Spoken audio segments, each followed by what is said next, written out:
Et bonjour à tous, j'espère que vous allez bien. On se retrouve aujourd'hui sur Final Fantasy VII Ever Crisis pour le Friday News. Donc déjà désolé pour ma voix qui peut être un petit peu basse ou peut-être avoir l'air un petit peu endormi. Et donc je tourne cette vidéo dans des conditions un petit peu particulières et j'essaye non plus de pas trop parler très fort pour éviter de réveiller un petit peu ma compagne qui dort encore. Donc dans cette vidéo on va faire le tour de l'actualité du jeu en ce vendredi. On va parler reset de la coop, nouvel événement, nouvelle bannière d'invocation et on va revenir sur le contenu futur qui a été également annoncé. Je vous mettrai des timecodes en description et écoutez sur ce, c'est parti. On va faire un petit point Game Award avant de commencer la vidéo. Donc les Game Awards ont eu lieu la nuit dernière, le jeu n'a pas gagné. Le prix du meilleur jeu mobile de l'année 2023, c'est Honkai Star Rail qui a gagné. En même temps, il y avait peu d'espoir quand même que Final Fantasy VII Ever Crisis gagne face à Honkai Star Rail, hein, évidemment. Donc il n'y a pas eu d'annonce particulière également, donc pas de Yuffie, pas de tout ça. Donc la théorie que j'avais émise en début de semaine, elle est fausse. Évidemment, Yuffie, elle peut encore sortir la semaine prochaine, la semaine d'après, etc. Mais pour le fait qu'ils annoncent des gros trucs au Game Award, c'est un petit peu raté. On va commencer à aller directement dans le reset de la coop. Donc le traditionnel de la reset de la coop du vendredi. Et cette semaine, on a quand même une bonne surprise, c'est qu'on a un nouveau boss, l'Assaut Scorpion. L'Assaut Scorpion, il a 6 niveaux, ça fait 600 cristaux, même pas, oui, 1, 2, 3, 4, 5, oui, 6 niveaux. Il a 6 niveaux, donc 600 cristaux à aller récupérer. Donc allez les récupérer, c'est des cristaux de première complétion, et la première complétion, elle ne coûte pas de stamina. Donc si vous n'êtes pas comme moi et que vous n'avez pas fait les autres boss déjà, et bah faites les autres boss, hein, ça fait des cristaux en plus. Mais si vous êtes à jour, entre guillemets comme moi, vous n'aurez que l'assaut scorpion. Au niveau du shop d'exchange, c'est des weapon parts de Glen, cette fois-ci qu'il va falloir aller récupérer ici. Donc pensez à aller les prendre, même si vous ne jouez pas le perso, ça fait toujours des doublons universels de côté si un jour vous vous mettez à jouer le personnage. Voilà au niveau de la coop. On va passer maintenant aux annonces et on va parler du contenu futur qui a été annoncé. Donc le upcoming content announcement, parce qu'il y a des trucs qui sont vraiment très intéressants. Alors déjà, on va avoir le chapitre 2 de Crisis Core. Donc ça va arriver la semaine prochaine. Je rappelle, c'est du contenu qui est prévu pour être release le 15 décembre à 3h du mat, donc vendredi de la semaine prochaine. Donc chapitre 2 de Crisis Core. Donc ça, c'est très cool de l'histoire, surtout que le chapitre de Final Fantasy VII, le dernier chapitre, est pas sorti il y a très longtemps. Donc ça, c'est quand même plutôt agréable, ils accélèrent peut-être un petit peu les sorties d'histoire, et ça, c'est plutôt cool. Ensuite, nouvelle invocation, et qui s'attendait à ce que ce soit celle-ci? Bahamut. Donc Bahamut sera la prochaine invocation farmable du jeu et rejoindra Ifrit, Shiva et Ramuh. Tout le monde pensait que ça allait être Léviathan, moi également, ou peut-être même Titan si on prend l'ordre d'obtention des invocations dans Final Fantasy VII, mais non, c'est Bahamut. Alors Bahamut, de base, il n'a pas d'élément, donc c'est une invocation qui pourrait peut-être taper non élémentaire. Maintenant, si nous sortent une invocation qui tape non élémentaire juste après des événements de plusieurs semaines qui nous demandaient de taper non élémentaire, c'est des gros trolls. Voilà, je le dis, c'est quand même des gros trolls. Mais donc, Bahamut sera la prochaine invocation qui arrivera vendredi prochain de manière farmable, évidemment. Donc on verra un petit peu ce que fait l'invocation. Est-ce qu'elle tape non élémentaire ou est-ce qu'ils vont la faire taper sur un élément, peut-être dark, peut-être lumière, on ne sait pas. Peut-être une mauvaise nouvelle pour certains, mais augmentation encore une fois du cap de niveau jusqu'à 65 cette fois-ci. Alors ça me paraît quand même vraiment très rapide, parce que pour moi le cap de niveau 60 c'était hier. Voilà, donc ça fait quand même quelques semaines que le cap de niveau 60 est sorti, mais on va déjà devoir repexer nos personnages jusqu'au niveau 65 à partir de la semaine prochaine. Donc il y aura très certainement une campagne de Pampa, d'XP, etc. pour aller un peu plus vite, comme la dernière fois. Mais voilà, nouveau cap de niveau qui arrive déjà, j'ai envie de dire. Et évidemment, vu qu'on a un nouveau chapitre de l'histoire, on a des nouveaux donjons, donc des critérions donjons et des crisis donjons. Qui dit nouveaux donjons dit nouvelles récompenses, dit des tickets d'invocation dans ces différents donjons, etc. Et dit également des cristaux. Donc ça, c'est plutôt cool. Et ils vont célébrer les 100 jours. Et oui, parce que la semaine prochaine, vendredi de la semaine prochaine, ce sera les 100 jours de release du jeu et ils vont nous faire une petite campagne avec des login bonus, des missions, etc. Voilà, donc j'ai très hâte de voir, mais à mon avis, on va avoir de très belles récompenses là-dedans. Alors, au niveau de cette campagne des 100 jours, on a une campagne un peu compte à rebours hein, qui a commencé aujourd'hui, donc Bahamut Arrive, Sunday, Day, Since and Release, Cooldown Campaign. Donc elle a commencé ce matin, on va avoir un login bonus, enfin on a un login bonus qui va nous donner 1000 cristaux, plus 30 tickets d'invocation sur 7 jours, et on a également des missions qui vont nous donner jusqu'à 70 tickets d'invocation. Donc en tout, on a 10 multis en tickets à aller récupérer sur 7 jours. C'est quand même plutôt cool et je pense qu'on fera une petite vidéo invocation jeudi de la semaine prochaine. Je pense que jeudi de la semaine prochaine, on se fera une vidéo invocation ticket et il y aura quelques tickets, hein, donc ça risque d'être très très sympa. On va aller voir évidemment les missions qui nous sont demandées dans cette campagne hein, ici. Donc les missions, c'est dépenser de la stamina un peu n'importe où et faire des invocations. Alors ça, je suis moyennement fan que pour gagner des tickets, il fasse faire des invocations. Ça veut dire que ceux qui veulent garder un maximum de tickets, eh ben, ils peuvent pas, s'ils veulent pas passer à côté de certains tickets. Donc du coup, on verra. Moi, je ferai déjà les stamina et on ira sûrement récupérer les derniers tickets lors des vidéos invocation de la semaine prochaine. Au niveau des news maintenant, donc on a l'Event Critical Trait House Hunt on Now, donc qui est arrivé ce matin avec évidemment le nouveau boss, la maison hantée. Donc le principe de l'événement, je l'ai expliqué dans ma dernière vidéo, il va falloir aller farmer des tickets de bronze et d'argent dans un premier temps pour invoquer sur des bannières spécifiques à l'événement, pour aller récupérer des nombreux objets, notamment des objets pour améliorer les armes, mais également une arme free-to-play pour Barrett, des memories pour Barrett et des weapon parts pour Barrett. Alors l'arme, elle est très intéressante en termes de free-to-play pour ses air ability. On va le voir un petit peu plus en détail juste après dans l'événement, mais elle a de très très bonnes air ability pour une arme free-to-play. Et ça c'est cool, hein, le retour des armes très intéressantes en free-to-play. Donc voilà, écoutez, on va aller voir ça juste maintenant hein, dans les événements. Au niveau du Hellhouse Hunt, c'est parti. Et du coup, qu'est-ce qui nous réserve cet événement? Alors au niveau des niveaux, on a 7 niveaux de classiques hein, farmables dans lesquels vous allez pouvoir récupérer des cristaux, donc 100 cristaux en première complétion, et vous allez pouvoir farmer des tickets d'argent et des tickets bronze. On a 2 niveaux X qui donnent chacun 200 cristaux, et le premier donne un exemplaire de l'arme de Barrett. Donc ça c'est au niveau solo. Au niveau coop, on a 4 niveaux coop à faire, chacun donne 100 cristaux. C'est comme la coop classique, la première fois c'est 0 d'énergie dépensée. Donc écoutez, faites-les, il y a quelques cristaux à aller récupérer quand même dans l'événement. Au niveau des missions maintenant, alors les missions de l'événement, ça va être dépenser de l'énergie n'importe où, dépenser de l'énergie dans la coop et synthétiser des matérias. Donc des choses plus ou moins classiques. C'est un événement qu'on va surtout farmer en coop hein, de base, donc ça devrait se faire tout seul. Au niveau des dailies, il faut juste dépenser de l'énergie jusqu'à 500 points d'énergie par jour dans n'importe quel contenu du jeu. C'est pareil, c'est quelque chose qu'on fait de manière classique. Au niveau maintenant des victory draws, donc des portails d'invocation propres à l'événement. Donc on va avoir le portail d'invocation bronze, hein, dans lesquels on va avoir différents niveaux. Une fois que vous avez récupéré les récompenses jackpot price, vous pouvez passer au niveau suivant. C'est les récompenses les plus intéressantes, hein, les jackpot price. Après, si vous voulez continuer à pull pour avoir les autres, mais honnêtement, c'est pas très intéressant, passez au niveau suivant dès que vous avez récupéré les jackpot price. Donc, arme de Barrett, ticket d'invocation x5, le level 2, arme de Barrett, ticket d'invocation 4 étoiles et plus, x5, level 3, memory arme de Barrett, level 4, memory arme de Barrett, et objet pour augmenter les armes, et après voilà, vous connaissez un petit peu la chanson, et à partir du level 6, c'est que des memories de Barrett, et au level 7, c'est que des items pour les armes.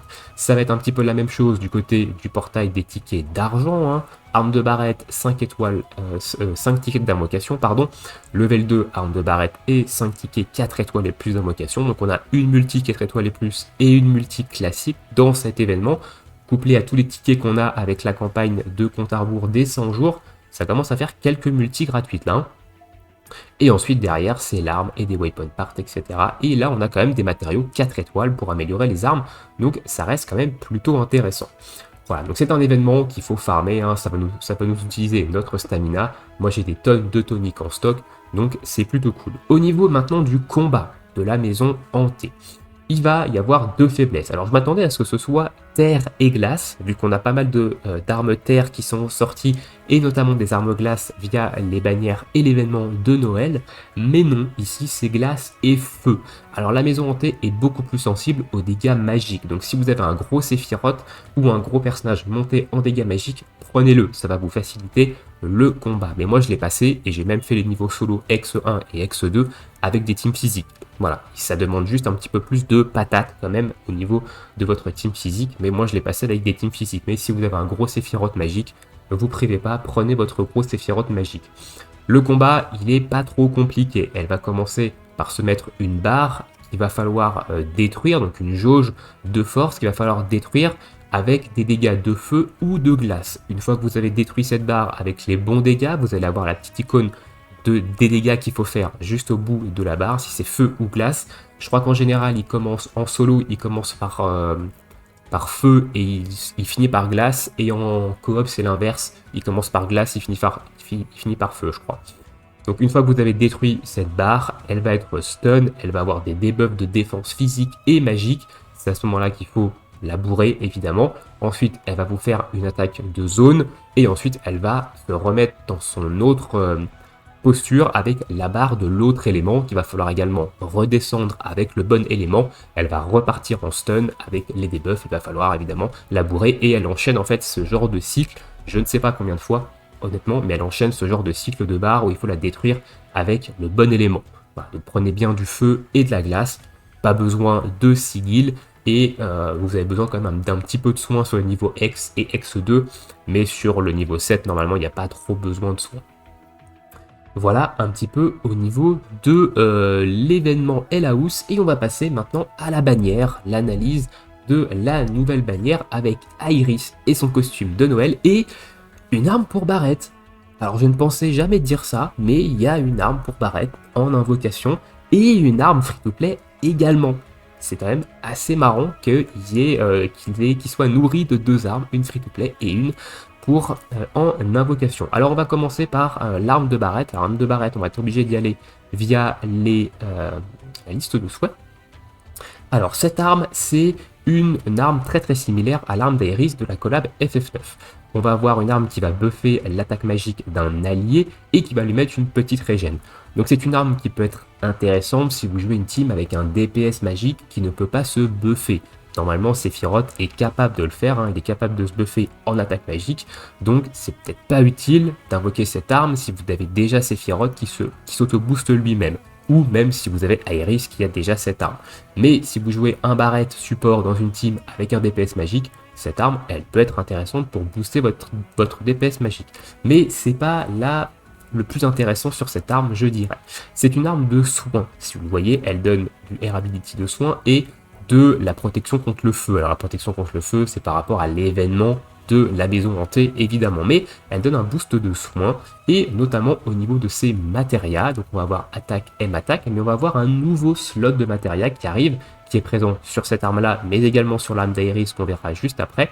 C'est une matéria un slot dans lequel si vous mettez une matéria de soin, donc une matéria cure, la matéria cure va heal en zone. Voilà, cette matéria ne sera plus une matéria mono-cible, mais une matéria de zone, mais son soin sera réduit de 40%. Pour vous donner un ordre d'idée, une matéria cure 5 étoiles, c'est 100% de potentiel de heal. Vous la mettez dans ce slot, ça fait 60% de potentiel de heal sur toute l'équipe. On va la comparer par exemple avec une arme de soin de zone. Ici, on va prendre le Fairy Tail. Le Fairy Tail à 5 étoiles, c'est 53% du potentiel de heal sur toute l'équipe. Et à une étoile rose, c'est 69%. Mais du coup, si vous avez une Cura 5 étoiles, c'est meilleur, le soin sera meilleur qu'un Fairy Tail 5 étoiles, par exemple. Donc, ça peut être intéressant pour des joueurs qui n'ont pas de heal de zone, d'armes de heal de zone, de mettre, par exemple, sur cette arme de Barrett, une petite matéria, ici, Cure, qui peut être plutôt cool. Donc l'arme, globalement, elle est intéressante, oui et non, ça va dépendre en fait de votre équipe, de la façon dont vous jouez Barrett si vous jouez Barrett, et de ses coéquipiers. Mais la nouvelle mécanique de ce slot, c'est très intéressant parce que du coup, ils peuvent étendre ça sur d'autres éléments. Par exemple, on pourrait mettre je sais pas, si on met une matéria physique feu dans cet emplacement-là, ça fait des dégâts de zone, par exemple. On pourrait améliorer tout ça. Donc ça, c'est plutôt intéressant, ça laisse entrevoir un petit peu des builds dans lesquels on pourra faire des dégâts de zone avec des matérias. Donc là, ça ne concerne que le soin, mais c'est intéressant quand même.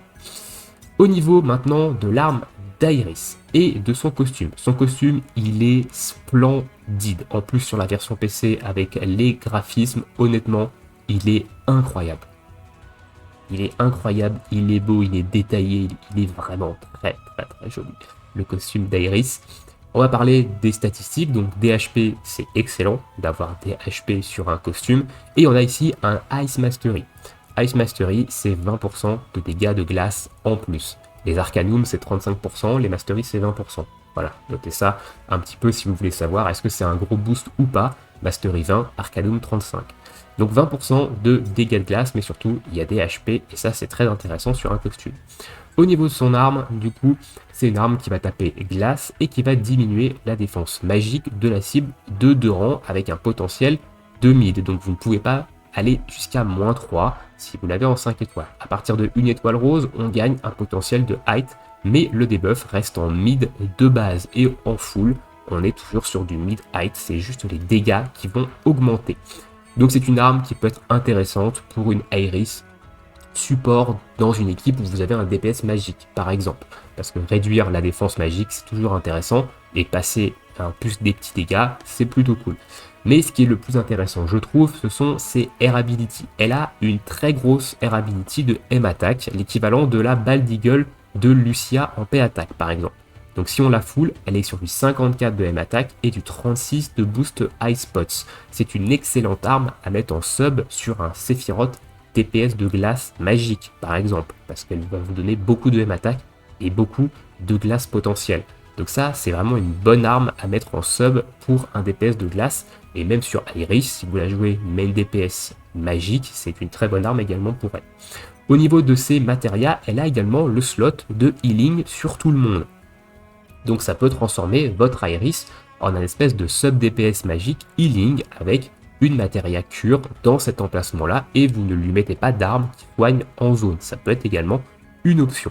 Attaque et M-Attack au niveau des slots. Je suis un petit peu moins fan d'avoir un slot à attaque ici, mais voilà, donc à voir. À voir, je suis quand même assez curieux. La bannière, pour moi, je vais la skip, elle m'intéresse pas du tout. Voilà, je ne joue pas Iris dans un build de support et je vais pas aller claquer des cristaux juste pour le costume, même s'il est très joli, honnêtement. Mais elle reste peut-être intéressante pour certaines personnes en fonction de leur équipe. Donc, à vous de voir, évidemment, si vous pensez que l'arme de Barrett peut être intéressante pour vous, ou si vous pensez que l'arme de Iris peut être intéressante pour vous, en fonction de comment vous jouez votre perso. Mais évidemment, si vous invoquez sur la bannière, essayez d'aller jusqu'au costume. Les costumes, c'est ce qu'il y a de plus intéressant dans les bannières, car la plupart des armes, vous pouvez les obtenir dans les autres bannières, et en plus de ça, dans les bannières avec les tickets. Donc ce qu'il y a de plus intéressant, c'est les costumes. Si les costumes d'Iris, vous le trouvez vraiment très canon, pour moi c'est le cas, mais je vais pas invoquer, et que vous avez les cristaux, etc., bah peut-être faites-vous plaisir. Voilà un petit peu ce que je peux vous dire sur cette petite mise à jour de aujourd'hui. Dites-moi dans l'espace commentaire qu'est-ce que vous pensez de toutes ces nouveautés, hein, évidemment, et on se retrouve évidemment bientôt pour de prochaines vidéos. Je vous souhaite une très bonne journée, une très bonne soirée, bon jeu, et à bientôt. Ciao ciao.